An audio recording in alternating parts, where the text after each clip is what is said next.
습니다. 오늘 이 아침 말씀은 나라를 재건하는 원동력이라는 말씀으로 요즘에 우리에게 꼭 필요한 말씀인 것 같습니다. 나라를 재건하는 원동력. 이 나라도 무너진 단들이 너무나 많고 다시 재건해야 될 것들이 너무나 많습니다. 왜냐하면 많이 무너뜨렸기 때문에 그렇죠. 무너진 나라와 교회의 재건을 위해서 각자에게 필요한 요소가 무엇인가라는 것을 본문을 통해서 생각해 볼 수 있는 시간입니다. 우리나라와 교회에는 재건과 혁신이라는 여러 과제가 있어요. 다시 세우는 것을 재건이고 혁신은 새롭게 하는 거예요. 성공이 아니라 변혁을 위하여 협력해야 됩니다. 성공이 아니라 변혁을 위한 협력. 국가와 교회의 혁신과 갱신을 위해 믿는 우리에게 필요한 태도가 무엇인지를 생각해 보기를 원합니다. 어젠가 그제 오늘 우리 교회에 아마 나오실 거예요. 연세가 우리나라 나이로 59년생 되고 공무원 생활하다가 이제 퇴직하고 요즘에 학교 무슨 이제 일인가 봐요. 학교 앞에서 하는 일을 하면서 있는데 우리 교회 새벽에 나오시는 집사님이 우리 교회를 소개해가지고 제가 주중에 한번 만나서 같이 식사하고 얘기를 했는데 한참 옛날에는 감리교 남전도에 뭐 회장도 하고 이렇게 해서 좀 이 강서구 지역에 좀 교회들을 다 알고 있더라고요. 또 공무원이었으니까. 그런데 자기 상황의 삶을 저랑 오픈하고 얘기하다 보니까 참 아픈 마음, 가정에 아픈 일이 있는데 그게 뭐냐면은 아내와 큰아들이 다 신천지로 넘어가 봤어요. 신천지로 가고 난 뒤에 할 수 없이 신천지에서 가지 말라고 난리치다가 가정의 화목을 위해서 억지 춘향으로 자기도 신천지에 가봤대요. 가서 자기는 그래도 신앙생활 쭉 해와보니까 이게 얼마나 잘못된지 다 알고 공산당도 그런 공산당이 없대요. 이만희가 오니까 완전히 하나님이래요. 그거 보면서 자기는 그걸 막 큰 소리 치면서 막 난리를 치니까 막 끄집어서 내보내더래요. 그러면서 결국은 그 아내랑 큰아들에 의해서 그냥 이혼을 하였는데 신천지 안에는 그렇게 이혼하는 가정들이 엄청 많은데 신천지 안에 그 법인을 만들어서 그런 돈을 이혼했을 때 요즘에 여자들이 많잖아요. 남자들이 가지고 있는 재산의 절반을 끄집어내는데 그쪽에는 아주 탄탄하게 그런 법조인들이 조직이 돼가지고 돈을 끌어내기 때문에 신천지가 왜 이렇게 돈이 많으냐, 그런 일로 인해서 끄집어내는 돈을 밝히는 그 조직이 엄청나다는 거예요. 자, 얘기 들어보니까 그래서 너무너무 상처가 되고 이제는 거의 교회를 다니지 못해서 너무 막 화가 치밀을 때면 술 한 잔으로 잠을 청할 수밖에 없는 그런 상황이었다가 얼마 전에 둘째 아들이 이제 분가하에 나가서 그 5단지 아파트로 가버리고 자기 혼자 남았는데 갑자기 마음속에 다시 하나님께 돌아가야겠다는 마음이 생겨서 그런 마음이 생기는 차에 교회 소개를 이제 해가지고 저를 만나게 됐어요. 아마 오늘 11시 한 10분 전에 오기로 했는데 그러면서 얘기하는 중에 하는 얘기가 목사님, 이단도 이단이지만 이단이 될 수밖에 없게 만든 것은 교회의 책임입니다. 교회를 가보면은 비리가 보통 많은 게 아닙니다.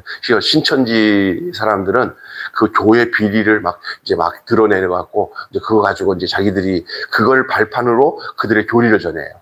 그러면 거기 모여있던 사람들이 맞아. 다 교회에서 온 사람들이야. 아유, 맞아. 나도 그랬어. 우리 교회도 그랬어. 아유. 그러면서 지네들끼리 여기서 막 공감대를 갖는 거예요. 그러니까 어떤 거냐면 썩은 고기 먹는 즐거움을 갖는 사람. 그래서 신천지를 영적 하이에나라고 그래요. 썩은 고기. 깨끗한 고기를 먹지 않고 썩은 고기란 뭐냐면 기독교 교회에 썩어 빠진 것들이 그런 것만 탁 드러나면은 우리가 잘했어, 우리가 잘 들어왔어, 우리가 깨끗해 라고 착각을 하게 만드는 거예요. 그게 영적 하이에나예요. 하이에나는 뭐만 먹고 다녀요? 썩은 고기만 먹고 다녀요. 그러니까 여기 신천지가 이렇게 우리나라에 신천지 엄청 많대요. 장난이 아니래요. 막. 가보면요, 온 세상이 다 신천지라고 생각할 정도로 그 얘기를 하더라고요. 그러면서 그게 뭐예요? 다 무너져서 그래요. 목회자 세습뿐만 아니라 재정의 불투명, 그 다음에 교회 안에서 과도한 건축원금에 대한 과도한 그런 욕심들. 성도들은 돈을 내는데 그게 다 이자로 나간다면 얼마나 속상한 일이에요. 그래도 다 그거를 캄프럽지 하려고 별 수단을 다 쓰다 보니까 정상적이지 않은 방법을 가지고 계속 하는 거예요. 상식적이지 않은 것들이 상식화되는 비상식적인 것들을 하도록 자꾸 이렇게 최면을 거는 듯한, 그래서 떠나려고 해도 바친 것이 아까운 게 많으니까, 야, 나는 이 교회다가 매덕 헌금했는데 내가 이거 떠나면 안 돼. 이렇게 돼가지고 뭐 이 모양 저 모양으로 또 보면은 교회 안에서 이게 문제가 많은 거예요. 그러다 보니까 그게 다 이단들이 먹을 수 있는 먹거리가 돼버리는 거예요. 다 무너진 거예요. 다 무너졌어. 새롭게 해야 돼요. 재건과 갱신이라는 말이 여기 나오는 말이잖아요. 그러려면 우리가 이제 자, 상황을 직시했습니다. 그 당시 지금 여호야다가 제사장으로 이제 그걸 일으켰잖아요. 쿠데타를. 사실 쿠데타도 아닌 쿠데타예요. 왜 그러냐? 그 할머니가 아달랴, 북한이 아니다. 북쪽 이스라엘에서 그 시집하고 내려와 갖고 자기 가족, 자기 아들들뿐만 아니라 손주들까지 다 죽여버린 여자. 그리고 이 나라를 북쪽 이스라엘의 아합의 가문으로 만들기 위해서 이 아달랴가 장악을 하면서 제사장들 핍박하고, 제사장들 제대로 예배도 못 드리게 하고 대신 우상을 끌어들여 가지고 모든 백성들을 우상의 나라로 만들고 있는 이 아달랴. 그것을 두고 볼 수 없었던 이 여호야다가 그의 아내와 함께 다윗의 씨인 요아스 하나를 살려내잖아요. 그리고 6년 동안 준비하면서 그 아이를 잘 키워서 이제 어느 시점에 그 아이에게 왕관을 씌우고 백성들이 전부 그 뜻에 따르게 하면서 그 후견인으로서 그 일을 감당하고 있는 제사장 여호야다. 오늘 여호야다에 대해서 말씀을 드리려고 하는 거예요. 할렐루야. 이 여호야다 얼마나 훌륭한 사람인지 오늘 우리가 쭉 읽으면서 여러분이 느꼈을 겁니다. 한 사람이 이렇게 중요해요. 이 여호야다와 그의 아내, 이 사람들이 바로 나라의 재건을 위한 원동력을 일으킨 사람인데, 그들에게 가지고 있는 내용들을 말씀드리려면 첫째로 진실성과 능력이 필요해요. 진실성과 능력. 여호야다는 백성들과 함께 하나님만 섬기기로 맹세한 후에 바알 숭배를 척결하게 하기 위해서 나섭니다. 우리 하나님이 가장 싫어하는 우상을 척결하는 거예요. 요즘에 하여간 유튜브나 이런 거 보면은 뭐 별의별 얘기들이 다 나오는데, 그 중에 제일 뭐하냐면은 이 하나님을 향하여서 대적하는 세력들이 이 나라를 망치고 있는 것을 우리가 볼 수가 있어요. 뭐 어떤 면에서는 그 통일교나 또 이단들, 신천지나 이런 것에 대해서 강력하게 하는 것은 고마운 일이지만, 더 나아가 믿는 기독교까지, 정통적인 기독교까지 핍박을 한다면은 우리 하나님이 기뻐하지 않을 수밖에 없다는 사실을 우리는 알 수가 있습니다. 성전을 섬길 이들을 세우고 문지기를 두어 성결케 합니다. 이 여호야다에 하는 일이에요. 그가 하는 모든 일은 다 진실합니다. 왕을 보좌에 앉힌 다음에 정사가 시작되는데, 나라를 다스리는 일을 시작하는데, 사적인 야망으로 권력에 관심을 두지 않고 그 마음이 늘 진실하고, 그리고 그 능력이 자기를 위한 능력이 아니라 공의로운 능력을 행하기 시작하니까 순전한 마음으로 그 일을 진행하기 때문에 백성들과 우리 살아계신 하나님의 도우심이 있을 수밖에 없었던 거예요. 그래서 그에게 있었던 진실성과 능력이에요. 두 번째로는 자기가 먼저 모범이 돼야 되잖아요. 본인이 모범이 될 뿐만 아니라 그 모범된 그 삶의 내용을 가지고 가르쳤어요. 때로는 모르는 자에게는 가르침이 필요할 때가 있어요. 이 여호야다에게 있어의 특징은 뭐냐? 자신이 그렇게 살면서 하나도 이런 야심이나 자기가 뭔가를 하겠다는 그게 없어요. 제사장이었으니까 하나님께 바른 관계를 가지니까 그는 그럴 수밖에 없었어요. 그래서 모두가 그를 신뢰하고 따를 수 있었던 이유가 그가 먼저 모범적인 삶을 살았어요. 자기가 먼저 하나도 구김살 없이 하나님 앞에 진실하게 행동하니까 그의 삶이 모범이 되고, 그리고 그가 누구를 가르치기 시작했냐? 그 어린 왕 요아스를, 고모부잖아요, 고모부. 고모부가 되는 이 여호야다가 그 어린 7살 된 왕을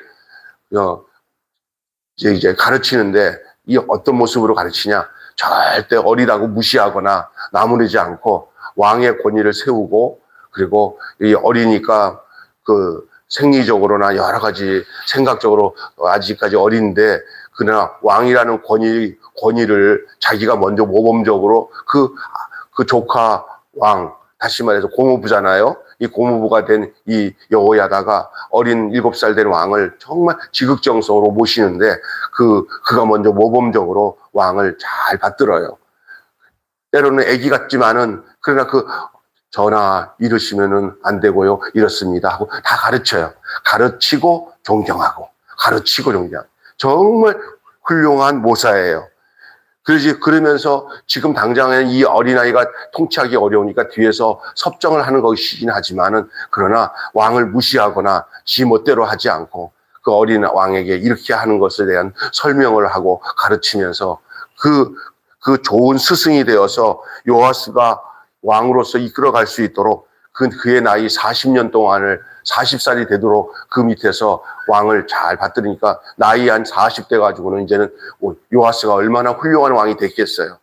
훌륭한 스승 밑에 훌륭한 제자가 나오듯이 이 훌륭한 이 여호야다를 통해서 이 요아스가 하나님 중심의 신앙을 갖고 나라를 다스릴 수 있는 기반을 가지게 된 줄로 믿습니다. 요아스는 정직히 행하기 시작합니다. 왜? 그의 스승 여호야다의 그 가르침을 통해서 무엇이 옳고 그런 것을 잘 알게 되었어요.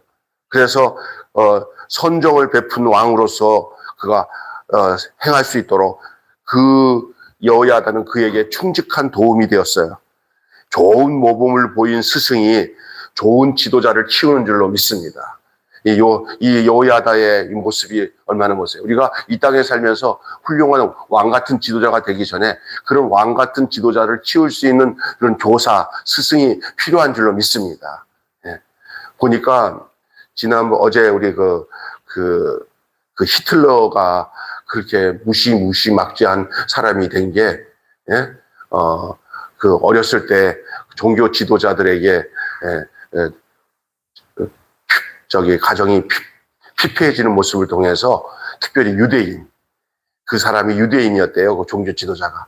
그걸 보고는 그 어린 나이에 내가 나중에 커서 저 유대인들을 다 죽이리라 하는 그런 악심을 품고, 진짜 이 히틀러가 총통이 됐을 때, 독일 총통이 돼서 유대인들을 막 무지막지하게 죽이게 된 이유가 거기 있었던 거예요. 이게 어린 시절 좋은 감정을 갖고 교회 목사님에 대한 좋은 추억, 좋은 이미지를 가진 사람들은 다시 나중에 그때 그 목사님 생각하면 이런데, 그 가정이 그런 악한 이런 종교 이런 이단들에 빠져버리면은 그냥 뒤도 돌아보고 싫은 거예요. 그래서 내가 그분한테 그랬어요. 둘째 아들도 교회 나와서 신앙생활 할 수 있도록 했으면 좋겠다, 그런 비슷한 뉘앙스를 했더니 막 고개를 설레면서, 걔는 막 교회 이런 거 완전히 이렇게 엄마가 그렇게 신천지를 가버리니까, 그리고 원래 다니던 교회에서 갑자기 여보, 가장 좋은 가정이었대요. 근데 성경 공부하는데 좀 배워야 돼. 그냥 뭐 그러려니 하고 너무 가정을 무관심하게 생각하고 지내는데 어느 날 보니까 너무 지나친 거예요. 이렇게 주일날 보면 다른 사람들은 점심 뭐 2시 아니면 오잖아. 그런데 뭐 5시, 6시 넘어서 막 오고 또 그 시간에 또 전화를 다 끊어놓고 있으니까 나중에 안 돼가지고 가보니까 이상한 곳에 가 있더래요. 그게 신천지였다는 거예요. 그때는 벌써 근 10년 가까이가 지나서 완전히 거기 교리에 꽉 젖어가지고 돌아올 수도 없더래요. 거기다가 아들까지 꿰차고, 큰아들을 꿰차고 갔는데 그 큰아들도, 이 항공정비과가 나와가지고, 이제 이 대한항공으로 좀 취직시키려고 아빠가 다 준비했는데 그것도 다 때려치고 거기 빠져가지고, 신천지에 빠져가지고 그냥 가정이 완전히 파괴됐어요. 그러니까 동생 둘째는 그냥 교회 교자는 다 똑같다고 생각하는 거예요. 교회 교자는 이렇게 망가지는 거예요. 그러니까 어릴 때 우리가 정말 부모들이 건전한 가정에 건전한 신앙으로 아이들 키워야 아이들까지도 안전하게 하나님 품으로 돌아오게 되는 것을 믿으시기 바랍니다. 얘기 들어보니까. 그래서 기도 많이 하고 집사님이 다시 돌아와서 신앙생활 반드시 하다 보면 아빠가 회복되는 모습을 통해서 둘째 아들 내외도 며느리는 천주교로 갔다 오더라고요. 며느리. 그래서 이때부터 아들이 돌이킬 수 있는 것도 거기에 있다. 그런 얘기를 하더라고요. 그래서 첫째로 진실성과 능력과, 두 번째는 모범과 가르침이에요. 마지막으로는 지혜와 추진력이에요. 요하스는 성전을 보수할 마음을 먹고 수리 비용을 거두게 합니다. 그리고 그 시행을 늦추자 막 추궁해요. 이제 성전을 보수해야 돼요. 성전이 무너졌으니 성전을 보수할 생각을 해보는데, 아니 자금 조달이나 이런 것들을 추적을 해보니까, 그것을 추적해보니까 들어갈 성전 수리 비용이 필요하잖아요. 근데 이게 부족할 리가 없는데 자꾸 빵꾸난 것처럼 새어나간 거예요. 여러분 이렇게 보면은 이상하게, 아니 수입은 들어오는데 지출하려고 하니까 돈이 없어. 그럼 뭔가 문제가 있는 거야, 없어요? 그러니까 여기 오늘 본문에 보니까 요 옛날 그 아달랴가 데리고 왔던 그 북조 이스라엘의 그 형제간들이 있어요. 그것들이 아달랴의 외삼촌이에요. 아달랴의 남동생들, 자기 엄마 근데 다시 말하자면 지금 어린 요하스의 외삼촌들이에요. 외삼촌. 요것들이 이 돈을 어떻게 하냐, 성전에 있는 모든 돈을 조금 빼먹고 그걸 착복하고 있는 거예요. 그러니 부족할 수밖에 없죠. 그래서 이 비용 마련을 위해서 이제는 추궁을 해보니까 막 그렇게 뒤에서 돈을 세어나가게 되고 해서 그것을 다 정리하고 난 뒤에 이제 그 성전에 들어오는 모든 돈이나 그 물건들을 모으기 시작하니까 그때서야 이 성전을 다시 보수하고 재건할 수 있게 된 것이죠. 이전의 형태로 갖추게 됐어요. 다시 예배가 회복되고 기도 생활이 회복되고 믿음의 삶이 이제 안전하게 되는 거예요. 아달랴의 세력들, 그 아합의 가문들이 이스라엘 남유다에 들어와가지고 끼친 그 영향이 얼마나 악한지 말로 다 할 수 없어요. 결론 맺고 마치겠습니다. 아합의 가문의 영향으로 말미암아 머문 동안에 나라가 기울 대로 기울었어요. 바알 숭배로 인해서 왕권이 약화되었어요. 한 분 하나님을 위해서는 사심없이 헌신하는 지도자와 기꺼이 동참하는 백성이 필요한 줄로 믿습니다. 분별력이 있고 헌신적이고 그런 신앙인들이 나라와 교회 혁신을 위하여 담보할 수 있게 되는 줄로 믿습니다. 할렐루야. 오늘 우리나라에게 필요한 게 뭔지 아십니까? 지금 대한민국에 필요한 게 정말 국가 지도자 중에 무신론자가 아니고 정말로 하나님 마음에 들어서 하나님의 마음만 들 뿐만 아니라 백성들의 모든 마음이 그의 삶이나 행동에 한 가지도 이렇게 구겨진 게 없이 이렇게 곤모술수를 쓰거나 앞뒤 틀린 행동이 아닌, 아유, 저분은 하나님 앞에서 올바르면서도 백성들과 또 이 정치하는 데서도 정말 바른 사람이야라고 인정할 수 있는 이런 여호야다와 같은 사람들이 이 땅에 일어서서 새로운 지도자들을 키워내는 역사들을 일으켜야 이 땅에 이런 어려움이 생기지 않고 다시 회복될 줄로 믿습니다. 북한의 김일성, 김정일, 김정은 3대에 거쳐서 김일성이가 살아있을 때 한 말이 있어요. 그 남한의 혁명의 불씨가 꺼지지 않는 한 나는 적화야욕을 포기할 수 없다 하면서 그때부터 시작했던 이 김일성의 전략이 뭐냐면 남한에 자기 장학생들을 키우기 시작했어요. 그 장학금을 받고 북한이 준 건지도 모르지만 그걸 모르고 받아서 나중에 보니까 이거 김일성 아버지가 보낸 그런 돈이구나 해가지고 그 사람들이 거기에 얼마나 신경을 써서 우리나라 안에 이게 무슨 연합, 동부연합, 무슨 연합 이런 조직을 만들어서 이석기 같은 사람들이 다 그런 거예요. 그래가지고 무슨 노동당 이 땅에 무슨 정의당 무슨 당 있어요. 그것도 옛날에 여자 또 있었잖아요. 그런 사람들이 거기에 영향을 받아서 이 대한민국 안에 하나님 이 사회주의를 노선을 가게 되면은 신앙이 하나님을 유실론적, 다시 말해 살아계신 하나님을 믿지 않고 무신론적 사회주의에 빠지게 돼 있어요. 그게 막스와 막스주의라고 그래요. 막스, 엥겔스주의. 그거 공산주의 저도 공부했는데 하나님만 싹 빼버리면 공산주의가 기독교랑 쫙 비슷해요. 하나님이 쫙 빠지고 그 자리에 이제 가난하고 어려운 노동자들을 위한 삶이라고 얘기하는데 인간의 삶은 절대 그렇게 될 수 없어요. 또 다른 귀족층이 생기는 거예요. 북한에 보세요. 가장 귀족이 누굽니까? 김일성 일가 아닙니까? 그게 무슨 사회주의예요. 모두가 공평한 게 아니잖아요. 왕족에 의해서 모든 백성만 공평하지 공산당들은 완전 검은 돼지잖아요. 검은 돼지 동물농장에. 그래 더 악한 거예요. 더 악한. 이게 어디서 들어오냐? 그 사상이에요. 사상. 공산주의 사상. 근데 공산주의들이 제일 싫어하는 게 누군지 알아요? 이 하나님을 믿는 기독교 신앙을 가진 사람들을 공산주의는 제일 싫어해요. 싫어요. 또 하나님 믿는 사람들도 이제 본질을 알았잖아요. 공산주의가 얼마나 나쁜지. 당해봤잖아요. 그런데 문제는 뭐냐면 공산주의를 맞서할 수 있을 때 가장 중요한 능력이 뭐냐면요. 진실해야 돼요.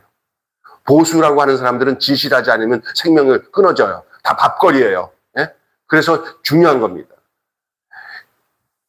예수 믿는 사람들은 돈 많고 능력 있는 사람들만 보호하는 게 아니라 다시 말해 보수가 가난하고 어려운 사람들 돌볼 수 있는 이 균형이 있는 건강한 보수가 돼야 되는데 그게 아니잖아요.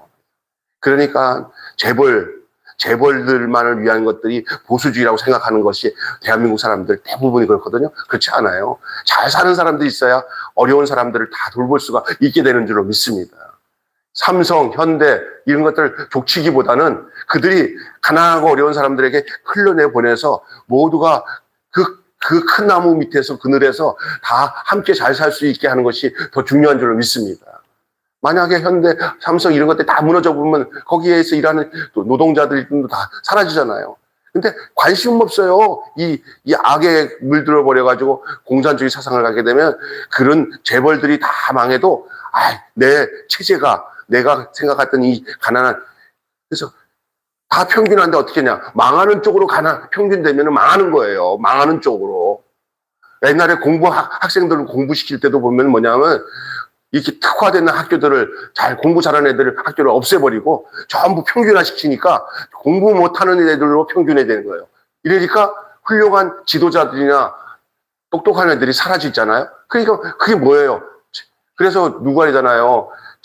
이 가난하게 만들거나 머리 나쁘게 만들어야 지배하기가 편하다. 똑똑한 애들은. 그래서 여러분, 캄보디아 킬링필드에 안경 쓴 사람들 다 죽였잖아요. 지식인들을 몇천 명씩. 여러분, 캄보디아 가본 사람 알잖아요. 그게 뭐예요? 킬링필드, 캄보디아에서 수천 명을 다 죽였어요. 지식인들을. 이 악한 정권은 이렇단 말이에요. 이 나라를 다시 세울 건 저는 기도하는 거예요. 하나님을 정말 두려워하는 지도자가 세워지면 그를 위해 집중적으로 기도하겠습니다. 우리가 할 수 없잖아요. 우리는 정치할 수 없잖아요. 그러나 정말 하나님 두려워하면서 바르게 하는 그런 정치자. 그러면서도 균형 있게 건강하게 나라를 민주적으로 하나님 앞에서 하나님 두려워하고 백성 두려워하는 그런 지도자 세우게 했어요. 정과자들이 그냥 득실득실한 그런 나라가 아니라, 지도자가 아니라, 가능하면 그들의 삶의 내용에 그들이 먼저 행실이나 삶 속에서 모범이 되어서 참 정결하고 깨끗하게 반듯하게 사는구나. 이런 사람들이 나라를 이끌어가야 그 모든 것들이 바르게 진행되지 않겠어요. 여호야다가 제사장 여호야다가 이 요아스를 태우면서 그런 정풍이 일어난 거예요. 깨끗한 바람이 일어난 거예요. 그러면서 악의 축들인 이 아달랴와 아달랴의 남동생들 다 축출하는 거예요. 다 축출하고 성전을 다시 재건하고 다시 나라가 재건되고 혁신되어지는, 나라를 재건하고 혁신되어지는 그 내용을 말씀하고 있는 거예요. 그 원동력이 진실성, 능력, 모범과 가르침, 그 다음에 지혜와 추진력이라고 말씀을 드렸습니다. 한마디로 무너진 나라와 교회 재건을 위해 진실함과 능력과 모범과 가르침과 지혜의 추진력이 필요한 줄로 믿습니다. 저는 어느 당이 중요하다, 이 당이 중요하다 이렇게 얘기는 안 합니다. 사람 보세요, 사람. 그리고 저게 하나님의 사람인가? 그리고 그런 지도자가 되는 그런 사람들을 위해서 기도하셔야 돼요. 이 나라를 하나님이 다스리지만 하나님이 사람을 세워서 다스리는데 그 사람이 출처가 어떤지 한번 보세요. 요즘에 이상하게 지금 어디서 공부를 했고 아버지가 누구고 엄마도 모르는 어떤 한 여자가 지금 그 최고 지도자 옆에서 지금 이게 보호를 받고는 지금 까도 나오지도 않아요. 여기 나왔다 저기 나왔다 그러는데 나중에 조사해 보니까 이석기 라인인 그 공산 혁명주의 멤버들이랑도 교제하고 젊었을 때 그런 활동을 했다 이런 게 나오니까 좀 냄새가 나더라고요. 심어놓은 사람이구나. 저기서 심어놓은 사람이구나 하는 생각이 들어요. 그는 아주 의구심이에요. 저 같은 생각을 하는 사람들이 다 많아요 지금. 왜? 그렇지 않으면 저 출처를 드러내지 않을 필요가 없는 거예요. 자꾸 감추는 데는 그 이유가 있어요. 하셨고, 나와서 검사 받으면 난 이런 사람이고, 나는 어디서 공부했고, 넌 어떻게 잘하고, 이렇게 왜 못해요? 그 1급 공무원이. 근데 안 하잖아요. 그 출처가 어디서밖에 없어요. 저 위에서밖에 안 해요. 위에서요. 그것이 지금 모두가 갖고 있는 합리적인 의심이란 말이에요. 지금 이런 상황에 우리가 그런 나라를 지금 두고 우리가 어떻게 기도해야 되냐? 하나님, 정의로운 지도자와 백성들을 제대로 이끌어갈 수 있는 국가 지도자들로 이 나라가 다시 새롭게 시작되게 해달라고 기도해야 될 필요가 있는 줄로 믿습니다. 기도하겠습니다. 아버지 하나님, 오늘 이 아침에 나라를 재건하는 원동력이라는 제목의 말씀으로 역대하 23장, 24장의 말씀을 함께 나누게 해 주신 것 감사합니다. 정말 하나님의 뜻인지도 모르지만 이렇게 지금 상황에 이 역대하의 내용이 당면한 우리 대한민국의 상황과 얼마나 비슷한지, 여기서 우리가 어떻게 하나님 앞에 기도해야 되고 이 나라에 어떤 지도자가 세워져야 될지를 우리가 이 여호야다가 그 요아스를 세워서 그 나라를 새롭게 재건하는 그 원동력이 바로 무엇인지를 보게 해 주신 것 감사합니다. 우리 눈이 열려서 하나님 아버지 이 국가를 볼 수 있는 눈이 열려지게 하시고, 또 앞으로 미래의 대한민국이 어떻게 가야 정말 하나님이 기뻐하시는 나라가 될지를 알게 하시고, 미약하지만 우리의 작은 입술을 벌려서도 바른 방향으로 하나님께 기도할 수 있는 저희들 되게 하여 주시옵소서. 이 나라가 상당히 위태하고 점점 어려워져 가고 있고, 또한 아버지 하나님 국제 정세에 지금 휘말려서 지금 아버지 하나님 이 나라가 1년, 2년 후에 어떻게 더 곤두박질할지 알 수 없는 어려운 상황에 놓여 있습니다.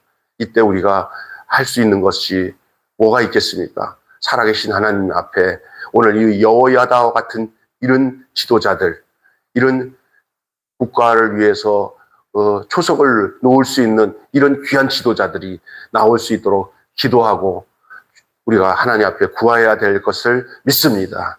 하나님께서 이 아침에도 우리에게 무엇을 위하여, 나라를 위하여 기도해야 될지를 성경 말씀을 펴서 우리에게 가르쳐 주시니 그 말씀을 기억하고 저희들이 바른 기도의 삶을 살 수 있도록 인도해 주시옵소서. 예수님의 이름으로 기도하옵나이다. 아멘. 214장 찬양 부르시겠습니다.